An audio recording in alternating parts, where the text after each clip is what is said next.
Hi, my name is Marcus Chen. I'm 32 years old. And yesterday my parents showed up at my penthouse demanding money. The same parents who abandoned me when I was 9 years old because they believed I was cursed. The same people who never called, never sent a birthday card, never checked if I was alive or dead for 23 years. They stood at my door with their hands out, telling me I owed them everything. I looked them in the eye and said the words I'd been waiting over 2 decades to say. You're not my family anymore. But let me back up. This story doesn't start with my triumph. It starts with a 9-year-old boy standing in a group home, watching his parents' car disappear down the street, wondering what he did wrong. My parents, David and Lynn Chen, were traditional in all the worst ways. They believed in superstitions, fortune tellers, and most destructively, they believed that some children brought bad luck. I was that child, apparently.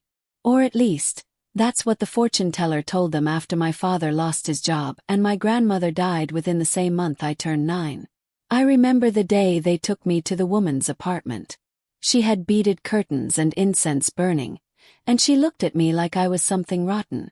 She waved her hands over my head, consulted her cards, and then she told my parents in Mandarin, which she didn't know I understood, that I carried a dark cloud, that my birth date and time were inauspicious, that as long as I remained in their home, their fortune would never improve.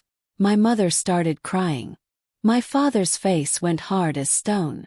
3 days later, they drove me to a children's group home 2 hours outside San Francisco. My mother couldn't even look at me. My father told me they'd come back for me when things got better, when they could break the curse. He was lying, and somewhere deep down I knew it even then. Be good, Marcus, my mother said, her only words to me that day. Then they left. I had a trash bag with my clothes and a stuffed rabbit I'd had since I was 3. That was it. Everything I owned in the world fit in one black garbage bag. The group home wasn't terrible. I've heard worse stories. But it wasn't home. I shared a room with 3 other boys. The counselors were overworked and underpaid. We got 3 meals a day and hand-me-down clothes. And every single night I'd stare at the ceiling wondering when my parents would come back for me. They never did. Not one phone call. Not one birthday card. Not one Christmas present.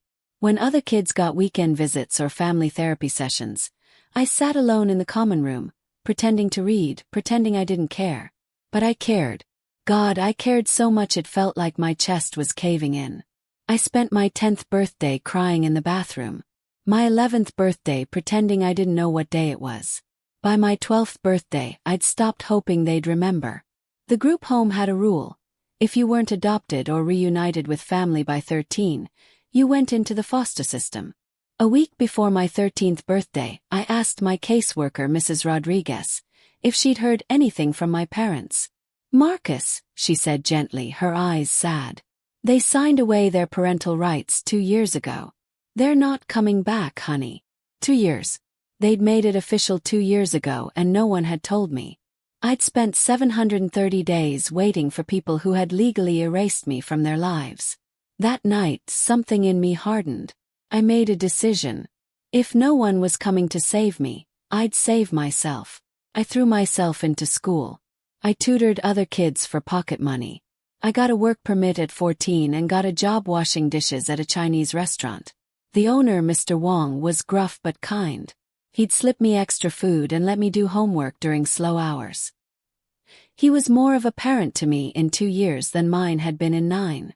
When I aged out of the foster system at 18, I had $15,000 saved, a full scholarship to UC Berkeley, and a chip on my shoulder the size of California. I studied computer science. Barely slept. I worked 3 part-time jobs. I networked like my life depended on it because it did. While other students partied, I was building websites for local businesses, learning to code mobile apps, making connections. By 22, I'd co-founded a startup with 2 classmates. By 25, we'd sold it to Google for $48 million. My share was $16 million. By 28, I'd founded my second company, an AI-driven logistics platform. We went public last year. I'm now worth somewhere north of $300 million. I have a penthouse in San Francisco, a house in Tahoe, and a life I built entirely by myself. And my parents? I hadn't heard from them once in 23 years. Not when I graduated high school as valedictorian. Not when I graduated Berkeley with honors. Not when my face was on the cover of Forbes' 30 Under 30 issue. Not when TechCrunch profiled my company. Nothing. Radio silence. Until yesterday. I was in my home office on a video call with my Tokyo team when my building's concierge called. Mr. Chen, there are 2 people here claiming to be your parents. They don't have an appointment. My heart stopped. Then it started racing. 23 years, and now they show up. Tell them I'm busy, I said. They're being quite insistent, sir.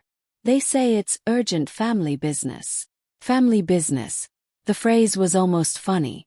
Give me 10 minutes, I said. I ended my call with Tokyo. I sat there, staring at my multiple monitors, my ergonomic chair, my view of the Golden Gate Bridge. I'd built all of this. Me. Alone. And now they wanted to be family. I had my assistant pull every public record she could find on David and Lin Chen in the past hour.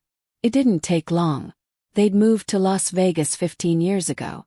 My father had gone through a series of failed business ventures. A restaurant that closed in 8 months, a real estate investment that tanked, an import business that went bankrupt. They declared bankruptcy twice. They currently lived in a small apartment in a rough part of town. My father was 61 and unemployed. My mother worked part-time at a hotel gift shop. They were broke. And somehow they'd found out I was rich. I went downstairs. I didn't have to. I could have had security remove them. But I needed to see them. I needed to look into the eyes of the people who threw me away and hear what they possibly thought they could say to me. They were waiting in the lobby. Older, grayer, smaller somehow. My mother's hand shook.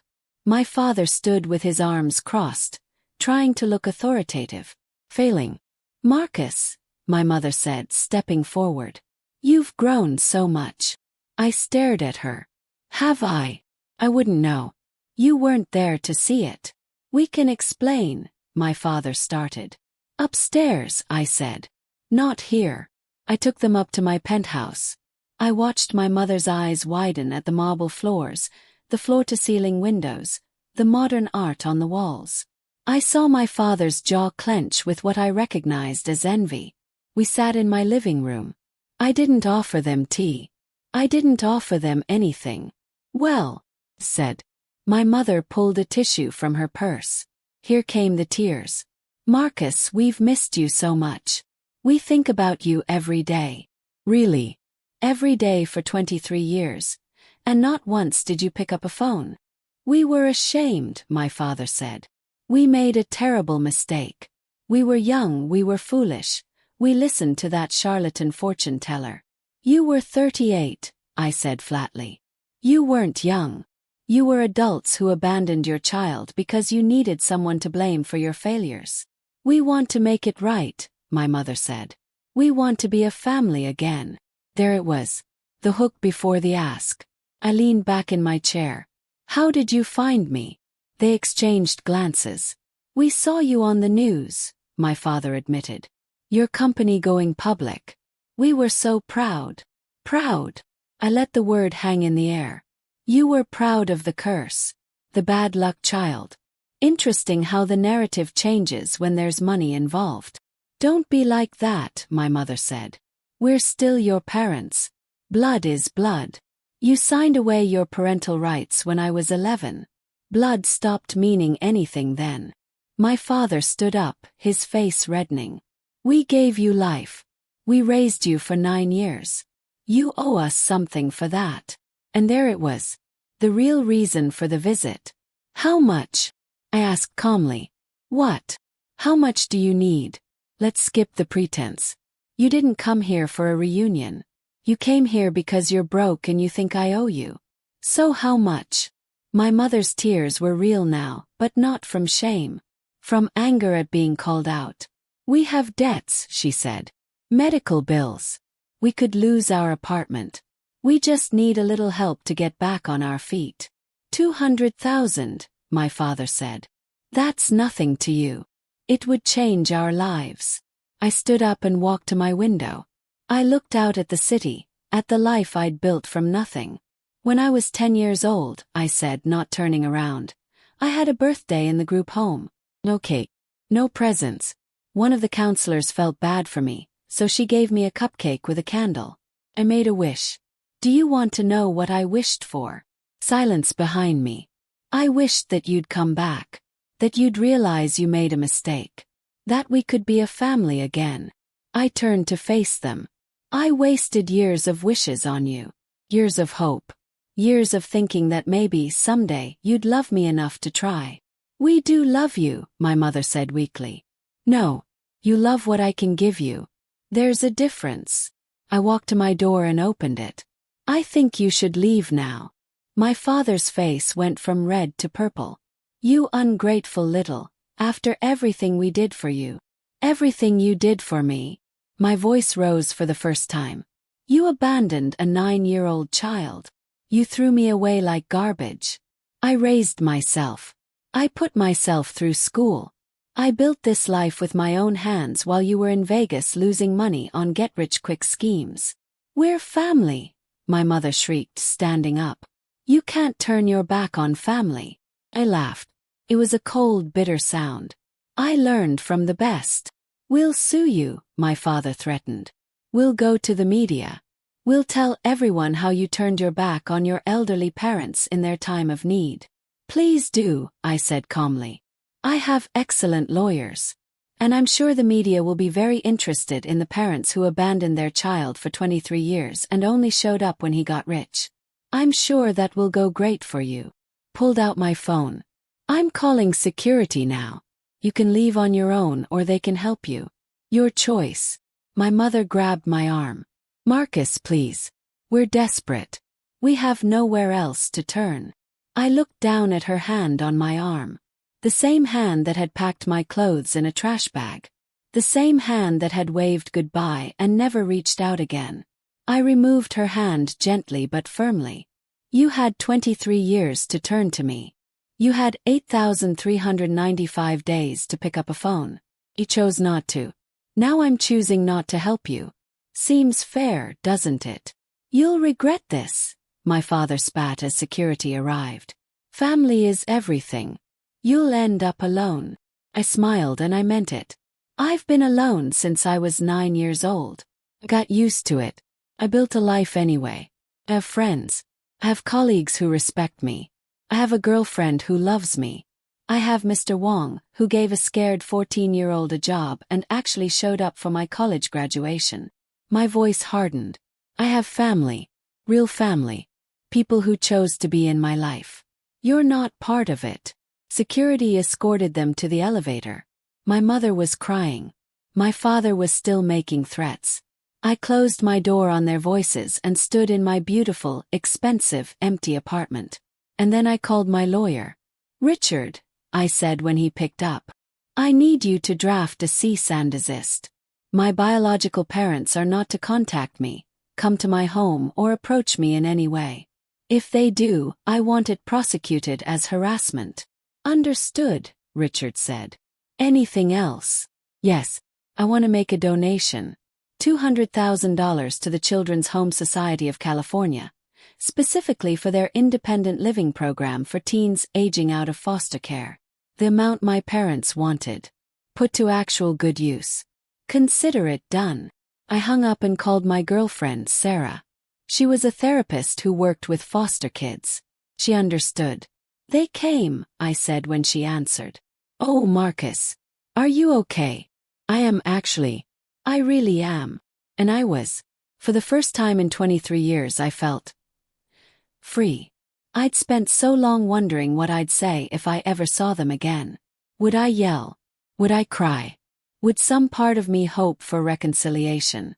But when it came down to it, I just felt nothing. They were strangers. Greedy strangers who thought DNA entitled them to my success. The next few weeks were interesting. My father did try to go to the media.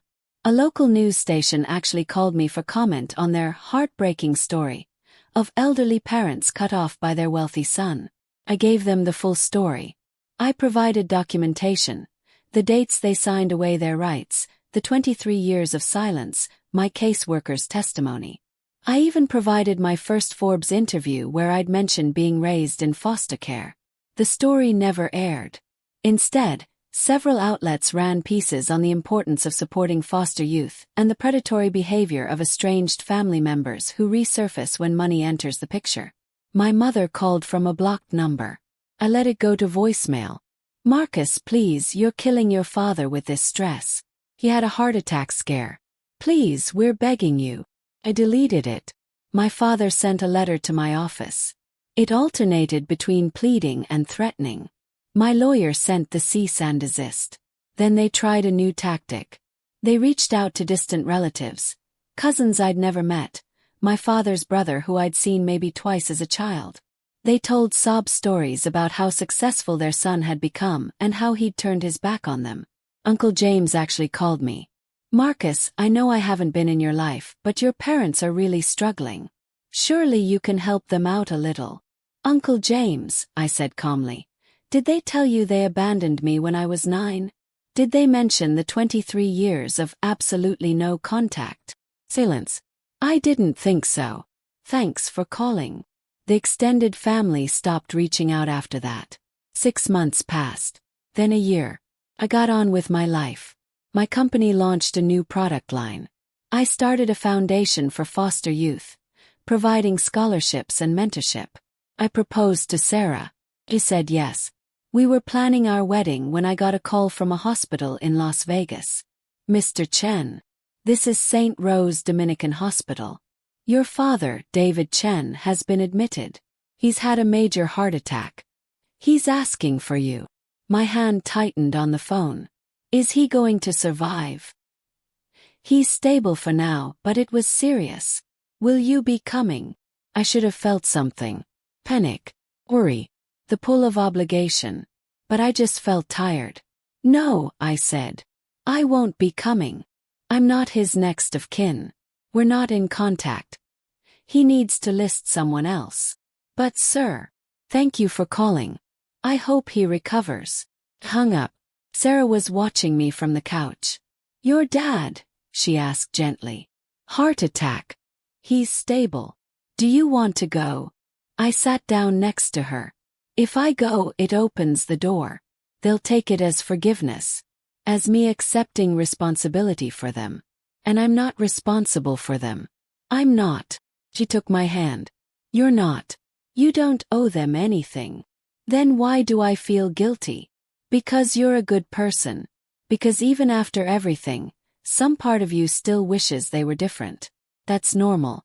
But Marcus, you've built something beautiful out of the worst possible start. You didn't let them break you. Don't let them guilt you now." She was right. I knew she was right. My father survived. 6 weeks later I got another letter. This one was from my mother. It was different from the others. No threats. No manipulation. Just a simple message. "Your father is dying. Cancer. 6 months, maybe less. He wants to see you before he goes. Not for money. Just to talk. Please. I know we don't deserve it, but I'm asking anyway." "Mom." I stared at the letter for a long time. Sarah said I should do whatever felt right. My therapist said I should think about what I needed, not what they wanted. Richard said to ignore it. I decided to go. Not for them. For me. For closure. I flew to Las Vegas on a Tuesday. I didn't tell them I was coming. I went straight to their apartment. It was worse than I'd imagined. Small, dark, smelling of old food and medication. My father was on a hospital bed in the living room, hooked up to oxygen. He'd lost maybe 50 pounds. My mother answered the door and actually gasped when she saw me. "Marcus, I got your letter." She let me in. We didn't hug. My father opened his eyes when I walked into the room. For a long moment we just looked at each other. "You came," he whispered. "I came to say goodbye," I said. "And to tell you something." I pulled up a chair. My mother hovered in the doorway. "I forgive you," I said.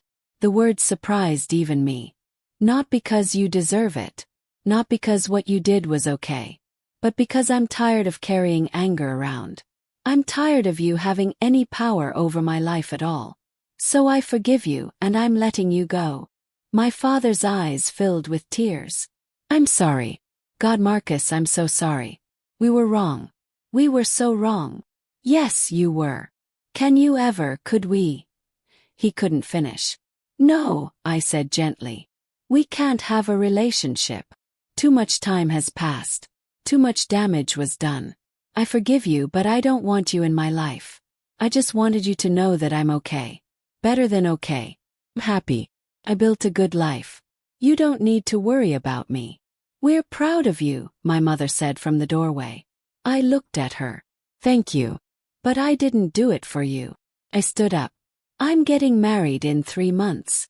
You're not invited. I'm gonna have kids someday. They won't know you. This is goodbye. Actual, final goodbye. My father reached out with a shaking hand. I hesitated, then took it. His grip was weak. Be happy, he said. I am. I let go of his hand and walked to the door. My mother followed me out. Marcus, she said as I reached the elevator. Thank you for coming. I hope you know we did love you. We didn't know how to be parents. We were broken people. I know, I said. But that wasn't my responsibility to fix. I was a child. I know, she whispered. I know. The elevator arrived. I stepped in and turned to face her. Goodbye, Lynn. The doors closed.